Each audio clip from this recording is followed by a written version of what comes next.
Hello everyone and welcome back to Fulfillion, your favorite astrology and many other things channel. Today we will be finishing a series that we've already started where we talk about the signs and elements of astrology. So our first video was the fire signs, second video was the earth signs. Check them out, and today we'll be talking about our air signs in astrology. Now, the air signs we're going to be talking about today are Gemini, Libra, and Aquarius. And air signs are very hated and celebrated at the same time in the astrology community. They're just a bit different, and it's hard for some people who have a lot of a lot of water and earth energy to relate to them. Because air signs are usually very logical people. They are very detached emotionally because they mainly rely on their thinking and on cognitive processes to make decisions. So they don't make decisions out of emotions or, in the heat of the moment. They just think about things, and they're usually really fast thinkers, and they make their decisions based on what they thought and the conclusions that they get to. So they're very logical people. They're also amazing communicators. If you've talked to a Libra, you'd know that they're very charming and they're very capable of getting people's attention and knowing exactly what to say and when to say it. They're very smart at getting people to their sides and at just having more friends. So they're very extroverted, especially if you have a dominant air energy. You're very likely to be extroverted.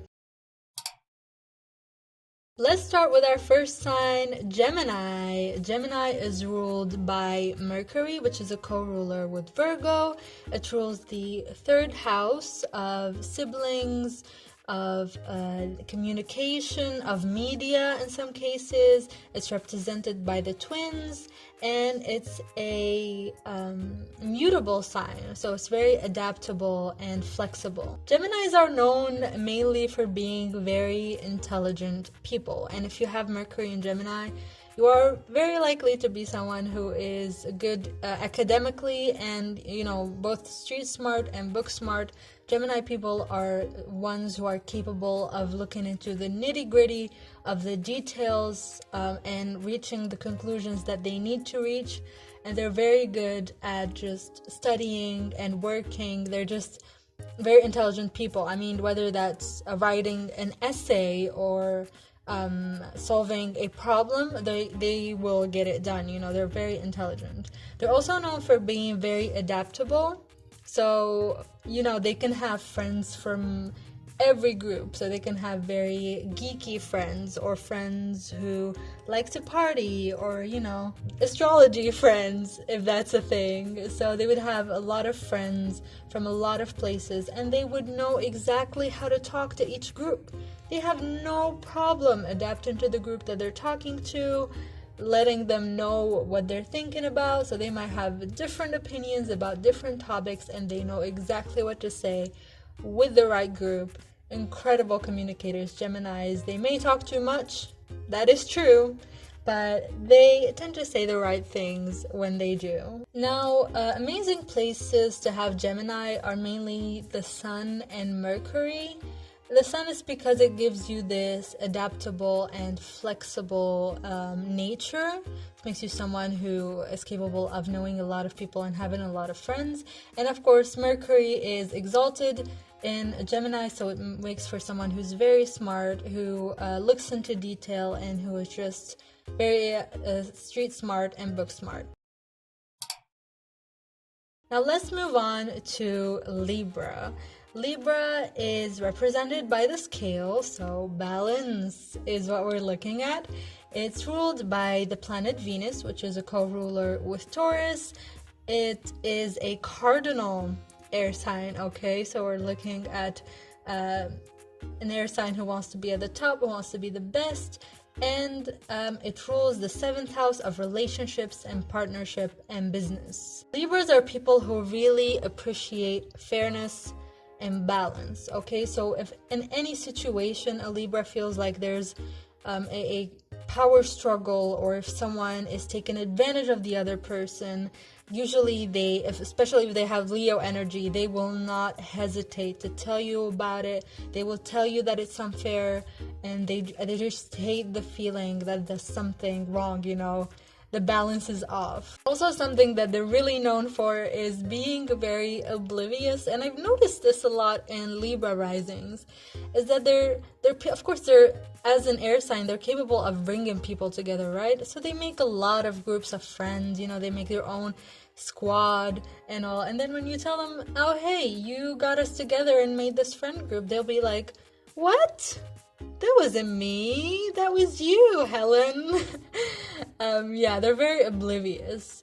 And the last thing about Libras is they're incredibly self-criticizing. Now, especially if they have Virgo energy, which they tend to do, they they tend to scrutinize themselves, especially if they do not look good. I've known a lot of people with Libra moons who have eating disorders, and so Libra needs to learn to balance that out and to not self-criticize as much. The best placements to have Libra in, I would say not the Sun, because having Sun in Libra would make you someone who acquires their likes and dislikes from other people, so your identity will be based off other people. I would say Mercury in Libra is amazing. It makes for someone who's very logical, who appreciates fairness, and someone who's very charming when they communicate. Venus in Libra is also an amazing placement. It makes for an amazing, wonderful, charming lover. Now let's move on to Aquarius. Aquarius is ruled by Uranus, the planet of change, of rebellion, of transformation, of structures. It also rules the 11th house and is a fixed air sign. Okay, so this is fixed air. This is someone who is very opinionated and fixed on their, mental processes and likes and dislikes. They know what they like and not. Aquarius people are known for being very rebellious. You can just tell that the person is an Aquarius, usually by the way that they talk. It feels like they're challenging you, If you're saying a statement or expressing an opinion, they'll be asking questions, not necessarily attacking you, but sometimes it may feel like an attack, but they're just trying to, to just get it out of you and bother you to get, what they want from you. So they're known for being very different. These are not your conventional people. When they dress, they make sure to express themselves.